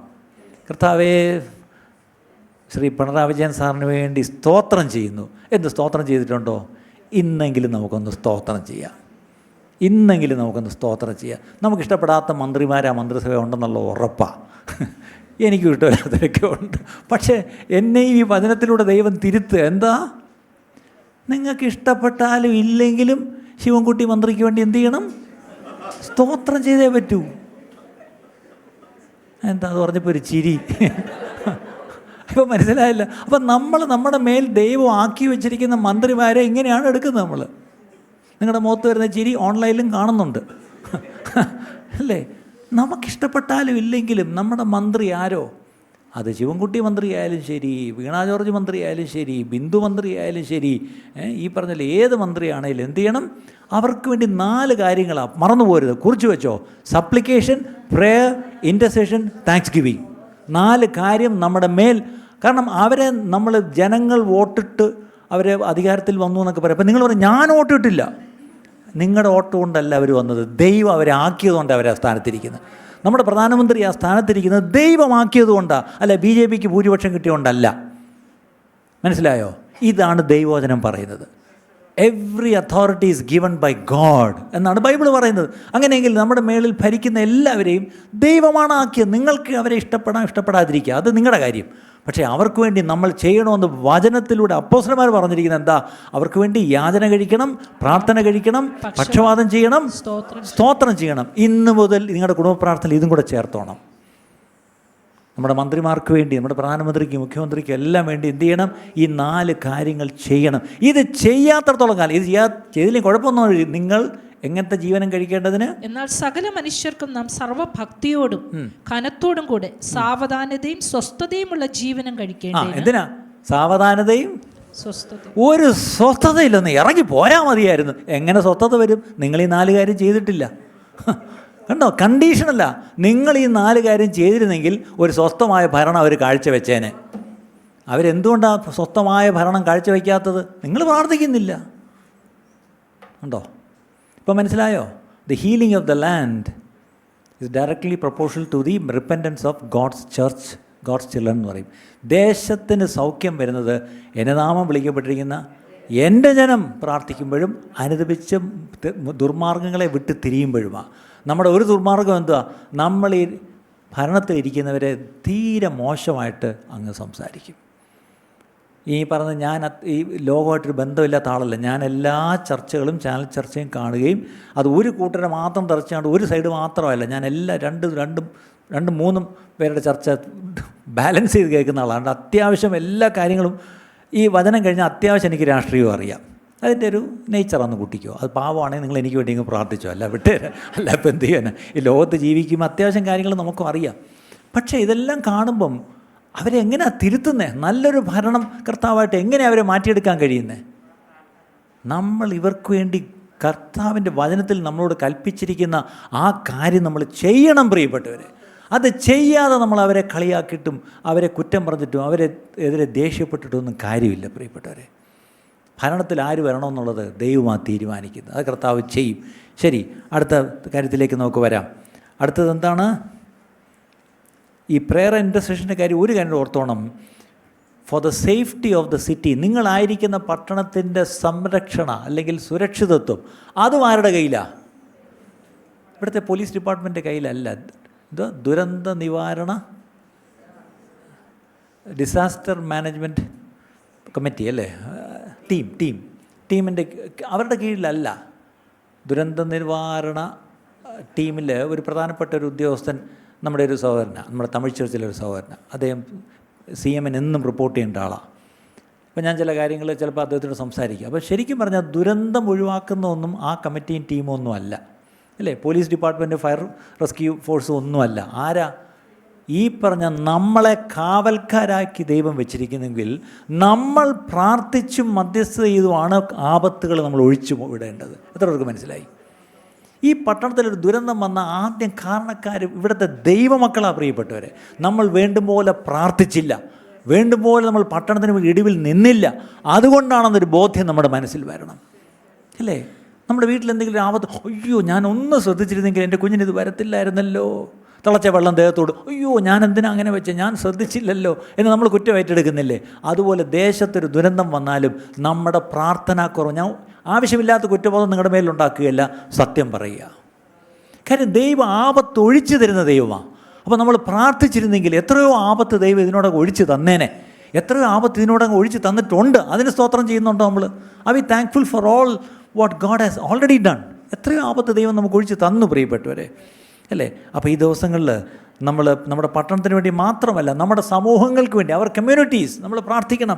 മാത്രമല്ല നേഷൻസ്, രാജ്യങ്ങൾക്ക് വേണ്ടി പ്രാർത്ഥിക്കണം. ആൻഡ് ദ ഹോൾ വേൾഡ് അല്ലേ, ലോകത്തിന് മുഴുവൻ വേണ്ടി നമുക്ക് പ്രാർത്ഥിക്കാൻ കഴിയും. എന്തിനൊക്കെ വേണ്ടി? For God's guidance. ദൈവമേ അങ്ങ് ഗൈഡ് ചെയ്യണമേ, ഞങ്ങളുടെ പ്രധാനമന്ത്രിയെ അങ്ങ് ഗൈഡ് ചെയ്യണമേ എന്ന് നമ്മൾ പ്രാർത്ഥിച്ചിട്ടുണ്ടോ? ഇല്ല. നമ്മുടെ മുഖ്യമന്ത്രിയെ ഗൈഡ് ചെയ്യണമേ, നമ്മുടെ വിദ്യാഭ്യാസ മന്ത്രിയെ ഗൈഡ് ചെയ്യണമേ നമ്മൾ പറയും. കർത്താവെ ശരിയായ വിദ്യാഭ്യാസ മേഖലയിൽ ചില കുഴാമറിച്ചിലുകളൊക്കെ ഉണ്ട്, അതൊക്കെ ഒന്ന് നേരെയാക്കാൻ കർത്താവെ അദ്ദേഹത്തിൻ്റെ കൂടെ നിൽക്കുന്ന ഓഫീസേഴ്സിനെയും ചില സെക്രട്ടറീസൊക്കെ ഉണ്ടല്ലോ, അവർക്കെല്ലാം തീരുമാനങ്ങൾ എടുക്കേണ്ടിയേ. അല്ലെങ്കിൽ ഞങ്ങളുടെ മന്ത്രിസഭാ യോഗം കൂടുമ്പം ശരിയായ തീരുമാനം എടുക്കാൻ അവർക്ക് ഗൈഡൻസ് കൊടുക്കാൻ വേണ്ടി നമ്മൾ പ്രാർത്ഥിച്ചിട്ടുണ്ടോ? നമ്മുടെ അജണ്ടയെ പോലും ഇങ്ങനത്തുള്ള പ്രാർത്ഥനകൾ ഇല്ല പ്രിയപ്പെട്ടവരെ. ഇപ്പം നമ്മൾ ഇസ്രായേലിലെ വിഷയം, പലസ്തീൻ ഇസ്രായേലുള്ള പ്രശ്നം, അവിടെ വലിയ വലിയ ഉന്നത ചർച്ച ബന്ധമുണ്ട്. ഈയിടയ്ക്ക് ഈജിപ്തിലല്ലേ, അതിന് തൊട്ട് മുമ്പ് ദോഹയിലൊരു ചർച്ചയുണ്ടായിരുന്നു. അതിന് മുമ്പ് ഈ ചർച്ചകളിലൊക്കെ ശരിയായിട്ട് ഇതിനിടയ്ക്ക് UN കൂടി അവിടെയൊക്കെ നമ്മൾ പ്രാർത്ഥിച്ചിട്ടുണ്ട്. കർത്താവ് ഇന്ന് അവിടെ ഐക്യരാഷ്ട്ര സമ്മേളിക്കുമ്പം പല രാജ്യങ്ങളുടെ പ്രതികളോടെ വരുമല്ലോ, അവിടെ ശരിയായിട്ടുള്ള ഗൈഡൻസ് കൊടുക്കണമേ കർത്താവേ. ലോകത്തിലെ കർത്താവ് ആ വിഷയത്തിന്മേലൊരു സമാധാനം വരാനുള്ളൊരു ഗൈഡൻസ് കൊടുക്കണമേ. അങ്ങനെ പ്രാർത്ഥിച്ചിട്ടുണ്ടോ? കണ്ടോ, ഇതൊന്നും നമ്മുടെ കാര്യമേ അല്ല എന്ന പോലെയാണ് നമ്മളിരിക്കുന്നത്. ഞാൻ ചോദിച്ചോട്ടെ, ഇത് പിന്നെ ആരുടെ കാര്യമാണ്? UN സെക്രട്ടറി ജനറലിൻ്റെ കാര്യമാണോ? അമേരിക്കൻ പ്രസിഡൻറ്റിൻ്റെ കാര്യമാണോ? ഇത് നെതന്യാഹുവിൻ്റെ കാര്യമാണോ? ഇത് ദൈവമക്കളെ, നമ്മൾ ജീവിക്കുന്ന ഈ ഭൂമിയിൽ നമ്മളോട് ദൈവം ചില അധികാരം തരിക മാത്രമല്ല, ചില ശക്തി നമുക്ക് ദൈവം he has given us power and authority എന്ന് പറയുമ്പം അതൊരു പ്രിവിലേജാണ്. The power and authority which I have is എൻ്റെ പ്രിവിലേജ്. പക്ഷേ privilege along with it brings responsibilities. എൻ്റെ പദവികൾ അതിനോടൊപ്പം കൊണ്ടുവരുന്നൊരു കാര്യമാണ് ഉത്തരവാദിത്തങ്ങൾ. അങ്ങനെയെങ്കിൽ ദൈവസഭ വേണ്ടും പോലെ പ്രാർത്ഥിച്ചിട്ടില്ല പ്രിയപ്പെട്ടവരെ. ഇന്ന് നമുക്ക് മാനസാന്തരപ്പെടണം. കർത്താവേ ഇന്നു മുതൽ ഞങ്ങൾ പ്രാർത്ഥിക്കാം എന്നൊരു തീരുമാനം നമ്മൾ എടുക്കണം. അപ്പം ഗൈഡൻസ് മാത്രമല്ല, പിന്നെന്താണ്? പ്രൊട്ടക്ഷൻ അല്ലേ. ലോകരാജ്യങ്ങളുടെ പ്രൊട്ടക്ഷൻ അത് UN കീഴിലല്ല, അത് ദൈവമക്കളുടെ പ്രാർത്ഥനയ്ക്ക് ഉത്തരമായിട്ടാണ്. അടുത്തത് രാജ്യങ്ങൾക്ക് വേണ്ടി പറയാൻ 3 കാര്യം ഞാൻ പറഞ്ഞു. എന്തൊക്കെയാണ്? Guidance, protection. മൂന്നാമത്തെ കാര്യം മേഴ്സി. എന്താണ്? കരുണ തോന്നണമേ, കരുണ തോന്നണമേ. ദൈവമേ കരുണ തോന്നണമേ.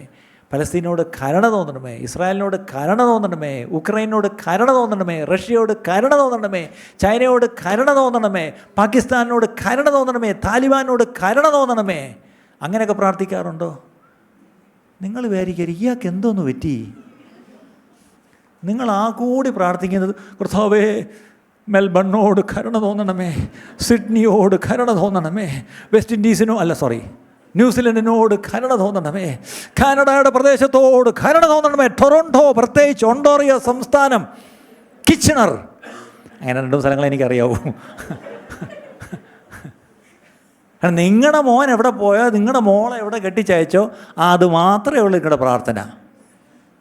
പിന്നെ യു കെയുടെ പ്രദേശത്ത് കർത്താവെ ലണ്ടന് വേണ്ടി പ്രാർത്ഥിക്കുന്നു. അവിടെയുള്ള എല്ലാ കറുത്തവർഗ്ഗക്കാരും പോട്ടെ.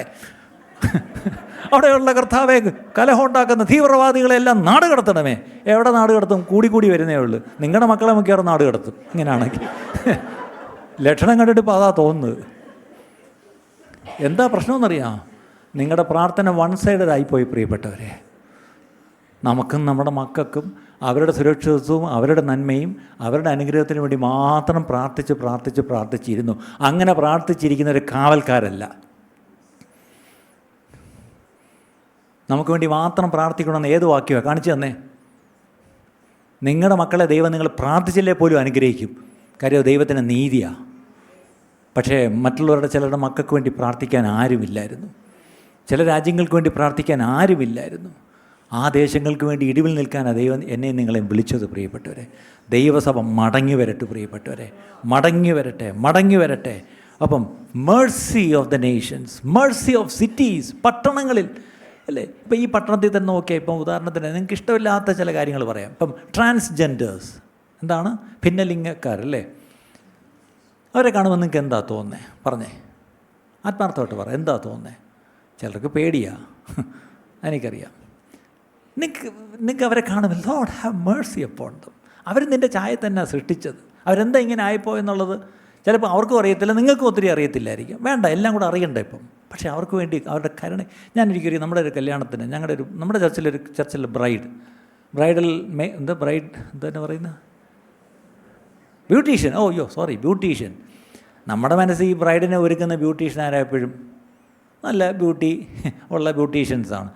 ഞാൻ ഈ പെണ്ണിനെ പ്രാർത്ഥിച്ച് സ്റ്റേജിലോട്ട് കൊണ്ടുവരാൻ വേണ്ടി സൈഡിലെ ഗ്രീൻ റൂമിൽ കുട്ടി ഒരുക്കിക്കൊണ്ടിരിക്കുക. അപ്പോൾ അയാളുടെ പറഞ്ഞു, പാസ്റ്ററെ കുട്ടി ഒരുങ്ങി, ഒന്ന് ചെന്ന് പ്രാർത്ഥിച്ചെന്നിറങ്ങാം. വീട്ടിൽ ചെന്ന് പ്രാർത്ഥിച്ചിറക്കാൻ പറ്റിയില്ല. അപ്പം ഗ്രീൻ റൂമിൽ നിന്നെങ്കിലും പ്രാർത്ഥിച്ച് സ്റ്റേജിലോട്ട് കൊണ്ടുവരാം എന്ന് പറഞ്ഞ് ഞാൻ അങ്ങോട്ട് ചെന്നപ്പം കണ്ടപ്പോൾ ഒരുക്കിക്കൊണ്ടിരിക്കുന്ന ഒരു ട്രാൻസ്ജെൻഡറാണ്. ഞാൻ സത്യം പറഞ്ഞാൽ ഞാനൊരു വെറും പാവ ഒരു ലോക്കൽ ഒരു പാസ്റ്ററല്ല, എനിക്കിതൊന്നും അറിഞ്ഞുകൂടല്ലോ. ഞാൻ ഒന്ന് ഞെട്ടി, അയ്യോ ഇതെന്ത് പറ്റി, ഇതാരാ എനിക്കുന്നത്, ഇതെങ്ങനെ ഇവിടെ വന്നു? പിന്നെയാണ് ആലോചിച്ചപ്പോൾ ശരിയാ, ഇവരാണിപ്പോൾ ഏറ്റവും നല്ല മേക്കപ്പ് മാൻ, ഇവരാണ് ഏറ്റവും നല്ല ബ്യൂട്ടീഷ്യൻസ്. ഇപ്പോൾ ഉള്ള സിനിമാ നടികളെ മുഴുവൻ ഇപ്പോൾ ഒരുക്കുന്ന അവരാ. കാര്യം അവർ നല്ല മിടുക്കരായിട്ട് അവരെ വിശ്വസിക്കാമെന്നാണ് പറയുന്നത് അല്ലേ.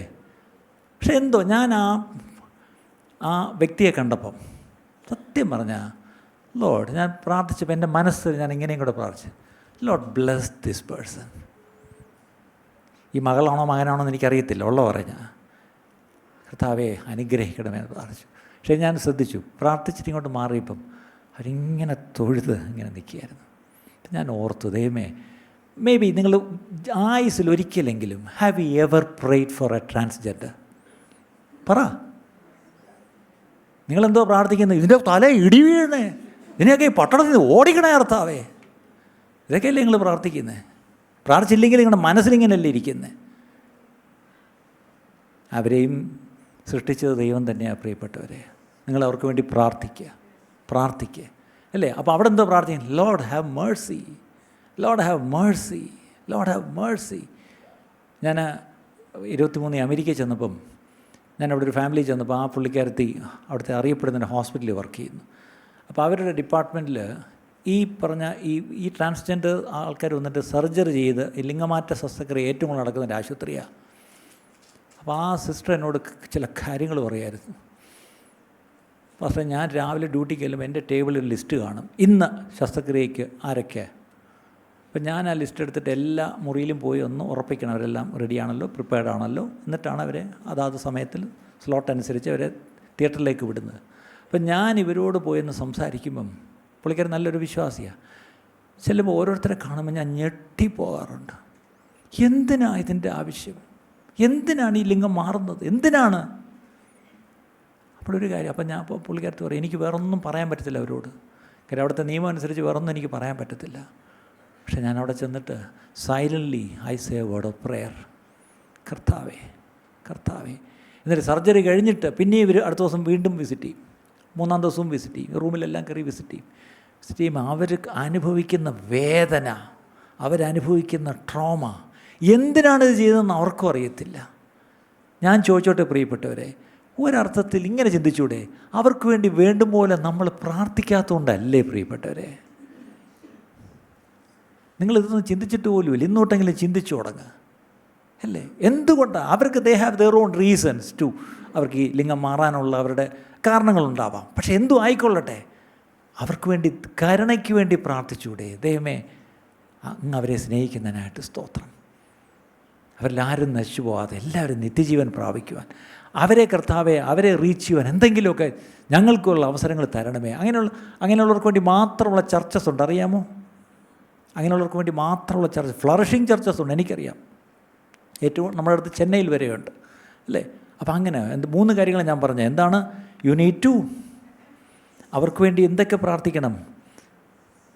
Seek for God's guidance, seek for God's protection, seek for God's Mercy.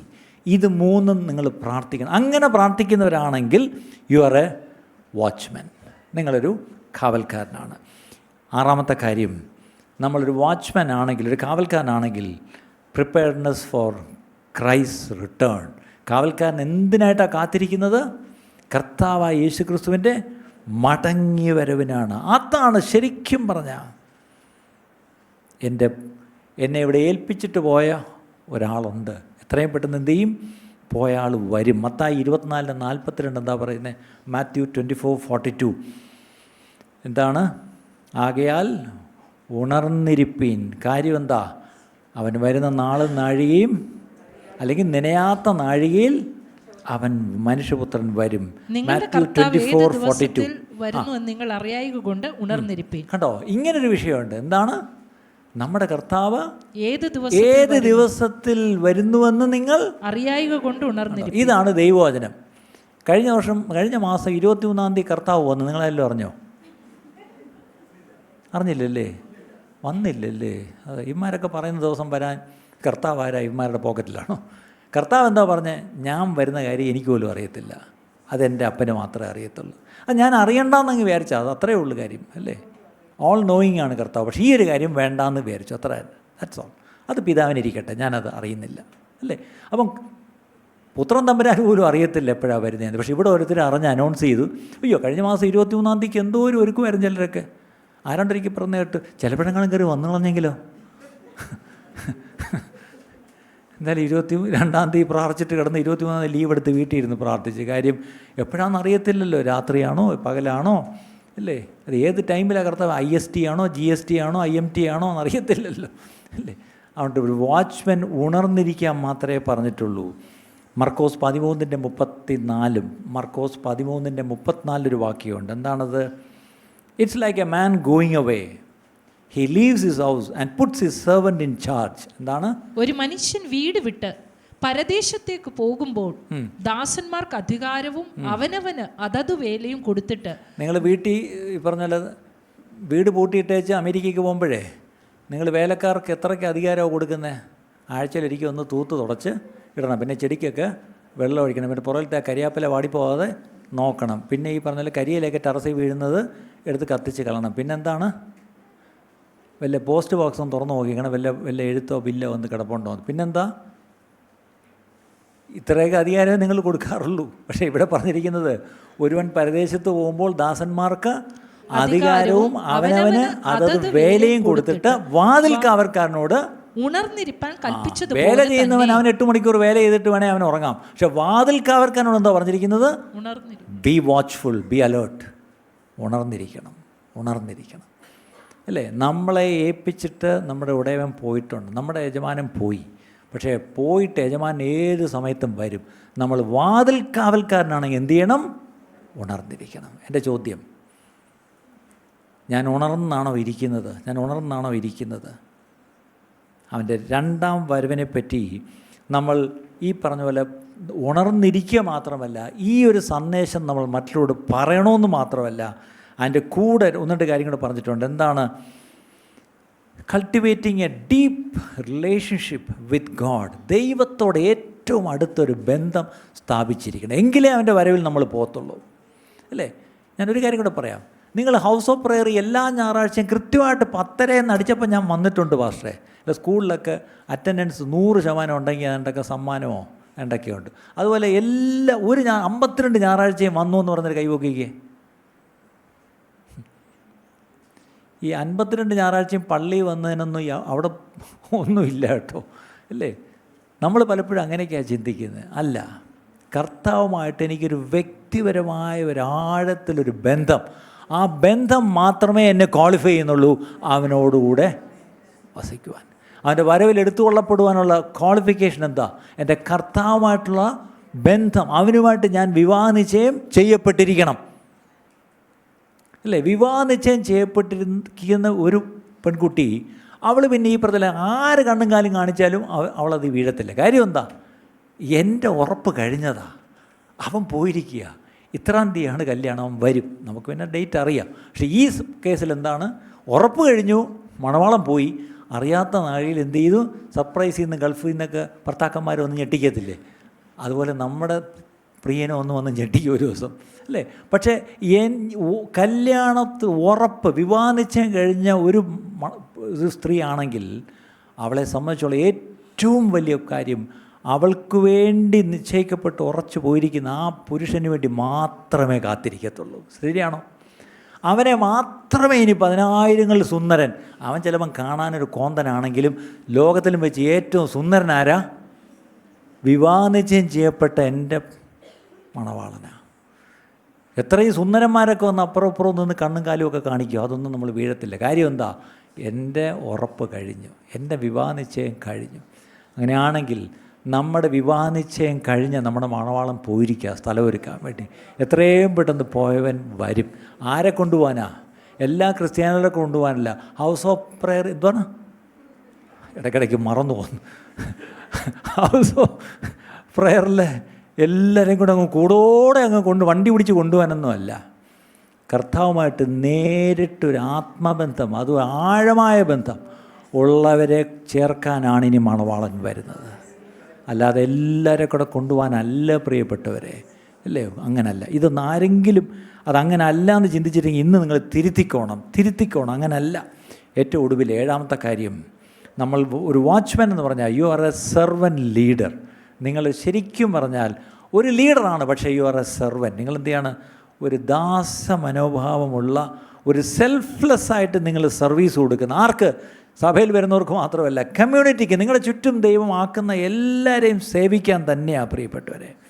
അതെങ്ങനെയെന്ന് ചോദിച്ചാൽ, putting others need before yours. എന്താണ്?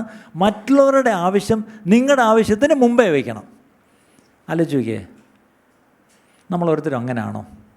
ഒരു ട്രെയിനിൽ കയറി ടിക്കറ്റ് കിട്ടി, റിസർവേഷൻ ഇല്ല, ചാടിക്കയറി, പിന്നെ നോട്ടം എങ്ങനെയെങ്കിലും ഒരു സീറ്റിൻ്റെ അറ്റം, അല്ലേ? ഒട്ടകത്തിന് സ്ഥലം കിട്ടുന്ന പോലെ ഇച്ചിരി ഇരുന്നാൽ മതി, പിന്നെ അങ്ങ്. പക്ഷേ അങ്ങനെ ഞാൻ കയറി ഒരു സീറ്റ് പിടിക്കും. അല്ല, നിങ്ങൾക്ക് റിസർവ്ഡ് സീറ്റിൽ നിങ്ങൾ ഇരിക്കുക, പക്ഷേ പ്രായമുള്ളൊരു വല്യപ്പൻ നിൽക്കുന്നു, അല്ലെങ്കിൽ വേറൊരു സ്ത്രീ, ഒരു വല്യമ്മ നിൽക്കുന്നു. നിങ്ങൾ എഴുന്നേറ്റ് ഇരുന്നോ? ചിലപ്പോൾ അവർ ഇരുന്നാൽ ചിലപ്പോൾ തിരുവനന്തപുരം വരെ അവരങ്ങ് ഇരിക്കും, പിന്നെ ചില മാറി തരത്തില്ല, അല്ലേ? അങ്ങനെ നിങ്ങൾ കൊടുക്കുമോ? ആലോചിക്കേ. നമ്മളൊക്കെ പണ്ടത്തെ ഞാൻ ചിലപ്പോൾ ചിന്തിക്കും, നമ്മുടെയൊക്കെ പഴയ ചില ആൾക്കാർ, ഇവിടെ ഇരിക്കുന്ന പ്രായമുള്ളവർക്ക് മനസ്സിലാവും, നമുക്കുണ്ടായിരുന്ന ചില ഫൺ ഇന്നത്തെ തലമുറയ്ക്കില്ല. കൊട്ടാരക്കര ബസ് സ്റ്റാൻഡിൽ ഫാസ്റ്റ് പാസഞ്ചർ വന്നങ്ങോട്ട് കയറ്റി സ്റ്റാൻഡിൽ പിടിക്കുമ്പം ഈ പറഞ്ഞ പോലെ നമ്മളിന്ന് സീറ്റ് പിടിക്കാൻ വേണ്ടി ഒരു പരാക്രമമുണ്ട്. എന്താണ്? ജനലിൽ കൂടെ കിട്ടുന്നതെല്ലാം അകത്തോട്ടിടും. ഡ്രൈവർ ചായ പിടിക്കാൻ ഇറങ്ങുമ്പോൾ അതുവഴി കയറി അകത്തോട്ട്, വേറെ ചിലർ ഇത് പറഞ്ഞ് അതിൽ കൂടെ തന്നെ അങ്ങ് ജനലിൽ കൂടെ അങ്ങ് അകത്ത് കയറും. നമ്മൾ ചിലപ്പം തുവാലെടുത്ത് ഇട്ടിട്ട് ഇപ്പുറത്തോടെ കയറിയപ്പോൾ അവൻ തുവാലെടുത്ത് അപ്പുറത്തോട്ട് കളഞ്ഞിട്ട്, അപ്പം നമ്മൾ കൃത്യമായിട്ട് ഏത് സീറ്റിലാണ് തുവാല ഇട്ടതെന്നൊക്കെ വലിയ കണക്കൂട്ടിയാ ചെന്ന് നമുക്ക് മുമ്പേ കയറിയവൻ എന്ത് ചെയ്ത് ആ തുവാലെടുത്ത് അപ്പുറത്തോട്ടിട്ട്. അവിടെ നമുക്ക് സീറ്റ് പിടിക്കാനാണ് നമ്മൾ ഓടിയത്. ഞാൻ ചോദിച്ചോട്ടെ, ഇന്ന് വരെ വേറെ ആർക്കെങ്കിലും നിങ്ങൾ സീറ്റ് പിടിച്ചു കൊടുത്തിട്ടുണ്ടോ? അല്ല ചോദിക്കേ, ഇത്രയും നാൾ സീറ്റ് പിടിച്ച ആർക്കാ? നമുക്ക്. If you are a servant leader, you will be putting your needs before, അല്ല, you will be putting others needs before yours. മറ്റുള്ളവരുടെ ആവശ്യങ്ങൾ നിങ്ങളുടെ ആവശ്യത്തെക്കാളും മുമ്പിൽ നിങ്ങൾ നിർത്തും. മാത്രമല്ല, you will be serving with humility. താഴ്മയോടെ നിങ്ങൾ സേവിക്കും. എങ്ങനെയാ? കാലിങ്ങോട്ടെടുത്തേ, ചെളിയുള്ള കാല എടുത്ത് വെള്ളം ഒഴിച്ച് കഴുകി, എന്നിട്ട് നല്ലോണം അങ്ങ് തുവർത്തി തുടച്ചു. ഒരു തുവർത്തെടുത്ത് ആദ്യം അരയെ കെട്ടിയിട്ടാണ് ഇതെല്ലാം ചെയ്തത്. ആരാ ഇത് ചെയ്തത്? നിങ്ങളുടെ ഗുരു, നിങ്ങളുടെ നായകൻ, അല്ലേ? I am the leader, you are suppose to wash my feet. But ഇവിടെ എന്താ ചെയ്തത്? Let me wash your feet. ഇതിലെന്താ കർത്താവ് പറഞ്ഞത്? ഞാനിത് നിങ്ങൾക്ക് ചെയ്തെങ്കിൽ നിങ്ങളിത് അന്യോന്യം ചെയ്യണം. നമ്മൾ എത്രത്തോളം ഈ കാര്യം ചെയ്യുന്നുണ്ട് പ്രിയപ്പെട്ടവരെ? There are many ways to demonstrate the love of Christ through our actions. വേറെ ഒന്നും പറയണ്ട, പ്രസംഗമൊന്നും പ്രസംഗിക്കേണ്ട, സുവിശേഷവും പറയണ്ട. പക്ഷേ നമ്മുടെ പ്രവൃത്തികളിലൂടെ നമുക്ക് ദൈവത്തിൻ്റെ സ്നേഹം നമ്മുടെ ചുറ്റുമുള്ളവർക്ക് കാട്ടിക്കൊടുക്കാൻ കഴിയും. ഈ ദൈവം ആരാണെന്ന് അവർ തിരക്കും. ഈ ദൈവത്തെ അവരും വേണമെന്ന് പറയും. അതിനൊറ്റ കാരണമേ ഉള്ളൂ, അവരെല്ലാം ഈ പറഞ്ഞ പോലെ ട്രാക്റ്റ് വായിച്ചിട്ടല്ല, അവരെവിടെയെങ്കിലും പോയി സുവിശേഷ പ്രസംഗം കേട്ടിട്ടുമല്ല. എന്നെയും നിങ്ങളെയും കാവൽക്കാരായി വെച്ചിരിക്കുന്നിടത്ത് നമ്മൾ താഴ്മയോടെ നമ്മളൊന്ന് പെരുമാറിയ, അവരെ ഒന്ന് സേവിക്കുക, അവർക്ക് നന്മ ചെയ്യുക, അല്ലേ? ഇതൊന്ന് ചെയ്താൽ അവരിങ്ങോട്ട് ചോദിക്കും, I want to follow your God. നിങ്ങളുടെ ദൈവത്തെ എനിക്ക് പിൻപറ്റാൻ താല്പര്യമുണ്ട് എന്ന് അവരിങ്ങോട്ട് വന്ന് ചോദിക്കും. നിങ്ങൾ അവരുടെ പുറകെ കിടന്ന് ഓടണ്ട, അവർ നിങ്ങളുടെ പുറകെ വരും. Only you will become A watchman. ഇന്നത്തെ ഈ സന്ദേശം നിങ്ങൾക്ക് അനുഗ്രഹമായി തീർന്നു എന്ന് ഞങ്ങൾ ആത്മാർത്ഥമായി വിശ്വസിക്കുന്നു. ഇതുപോലെയുള്ള അനുഗ്രഹിക്കപ്പെട്ട സന്ദേശങ്ങൾ തുടർന്നും കേൾക്കുവാൻ ദയവായി ഞങ്ങളുടെ ഈ ചാനൽ നിങ്ങൾ സബ്സ്ക്രൈബ് ചെയ്യുക. അതിലൂടെ നമ്മുടെ രക്ഷിതാവും കർത്താവും വീണ്ടെടുപ്പുകാരനുമായ യേശു കർത്താവുമായിട്ടുള്ള ദൃഢമായ ബന്ധത്തിൽ വളരുവാൻ അത് കാരണമായി തീരട്ടെ എന്ന് ഞങ്ങൾ പ്രാർത്ഥിക്കുന്നു. മറക്കാതെ ഇപ്പോൾ തന്നെ സബ്സ്ക്രൈബ് ചെയ്യൂ. ദൈവം നിങ്ങളെ അനുഗ്രഹിക്കുമാറാകട്ടെ.